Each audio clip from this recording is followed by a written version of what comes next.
A Noite dos Mortos-Vivos, de 1968, foi praticamente o filme pioneiro em estabelecer as regras narrativas do subgênero apocalipse zumbi. É um clássico não apenas porque cunhou a definição popular de zumbi, mas também porque encorajou seu desvio puro. Existe nesse filme um teor de subversão cultural e histórica em torno de raça e política. Foi uma das primeiras abordagens populares do que agora se tornou o clichê quase exausto de que o homem é o verdadeiro monstro. Sua inspiração foi o livro de terror e ficção científica de Richard Matheson, chamado Eu Sou a Lenda, de 1954. A história é sobre o último homem na Terra, Robert Neville, tentando pesquisar e desenvolver uma cura para uma epidemia vampírica que apaga toda a humanidade enquanto tenta sobreviver aos perigos do mundo exterior e da solidão e isolamento que assolam sua mente. Para um cenário tão desolador como o de um homem isolado em um mundo hostil a ele, vivendo cada dia um colapso psicológico crescente, a história termina de forma apropriada e surpreendentemente agridoce. O que acontece é que Robert Neville é estabelecido como o verdadeiro arquétipo do herói americano, apenas um sujeito comum que, de forma altruísta, arrisca sua vida para dar esperança para a humanidade.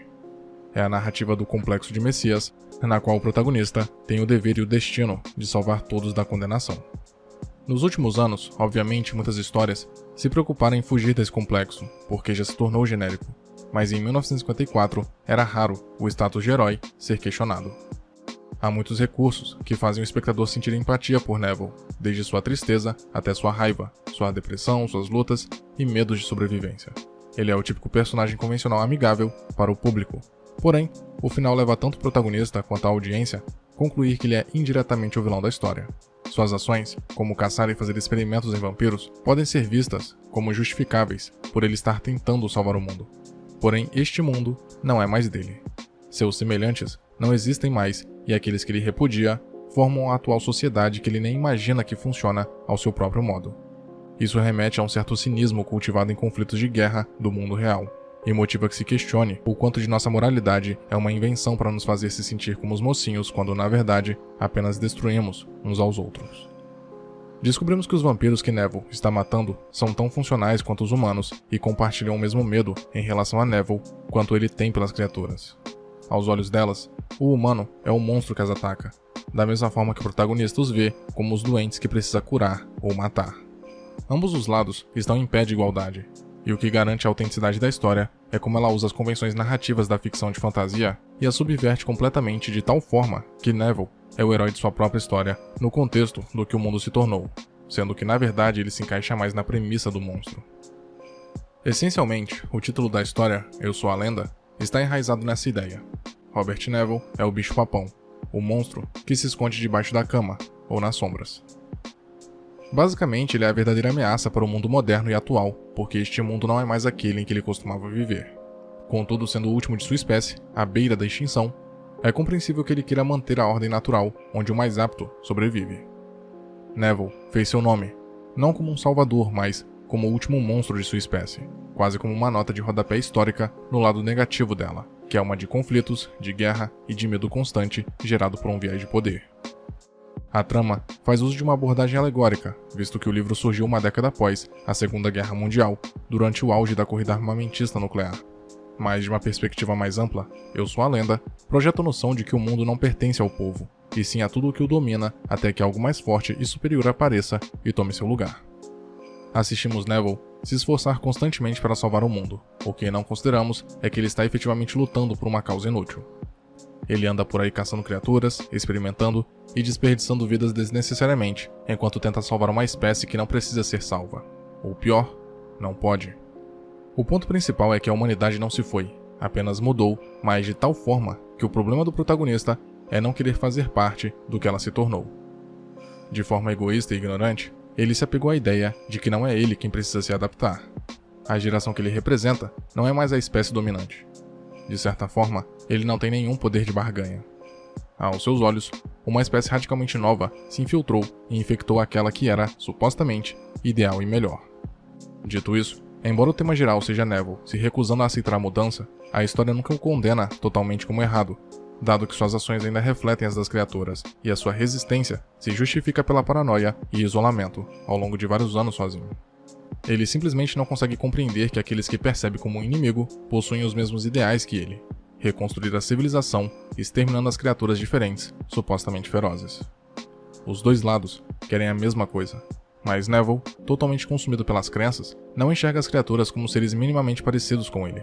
Elas sempre serão monstros aos seus olhos e vice-versa. Neville chega ao ponto de escolher tirar a própria vida ao invés de deixar essa nova civilização tirá-la dele. Ele mantém tudo o que acredita do início ao final, se recusando a reconhecer seus próprios medos e encarar o desafio de uma nova forma de vida, cultura e sociedade. Essa história não é sobre o bem contra o mal, ou distinguir o certo do errado, mas como uma civilização em qualquer forma não pode estar em paz total. Sempre haverá conflito e guerra, o que de certo modo contradiz a moral que as criaturas civilizadas proclamam. Neville é uma representação de morte e destruição para eles, mas eles usam os mesmos métodos contra o personagem. Dito isso, as 3 principais adaptações para o cinema do livro O Último Homem na Terra, A Última Esperança da Terra e Eu Sou a Lenda, embora respectivamente sejam filmes decentes em seu próprio mérito, erram no fundamental, transmitir a mensagem da história e apenas esbarram no esboço geral do livro. O Último Homem na Terra é tecnicamente o mais fiel, mas nunca se relaciona com o conflito do mundo real para evitar se tornar um filme polêmico. A Última Esperança da Terra simplesmente cai de volta no complexo de Messias, onde o protagonista literalmente se torna um salvador porque seu sangue é a cura. E a versão de 2007 até se aproxima da ideia, mas a interferência do estúdio fez com que o teor fosse outro. Nessa adaptação, Neville se sacrifica para matar as criaturas e para que a cura possa ser passada, mas na versão do diretor, é revelado que as criaturas que perseguiam o protagonista estavam apenas tentando recuperar o interesse amoroso do líder do bando, que Neville estava usando em testes e experimentos.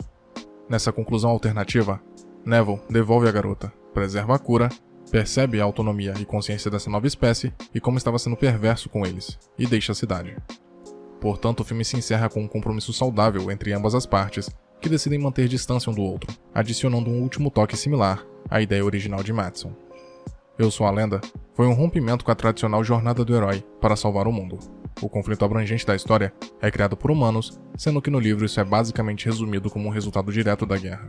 Ou seja, temos um homem tentando salvar o mundo de uma situação criada pela própria humanidade.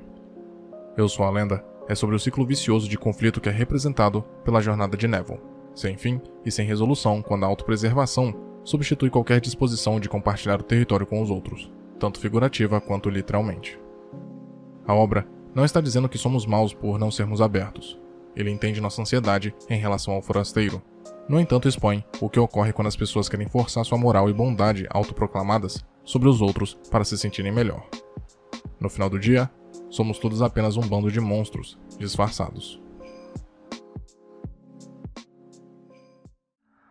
Muito obrigado por ter chegado até aqui.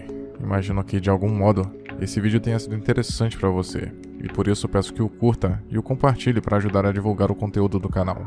Se quiser ajudar e puder, claro, torne-se membro e confira os benefícios de cada nível de assinatura. Na tela tem mais vídeos que talvez possam te interessar. Até a próxima.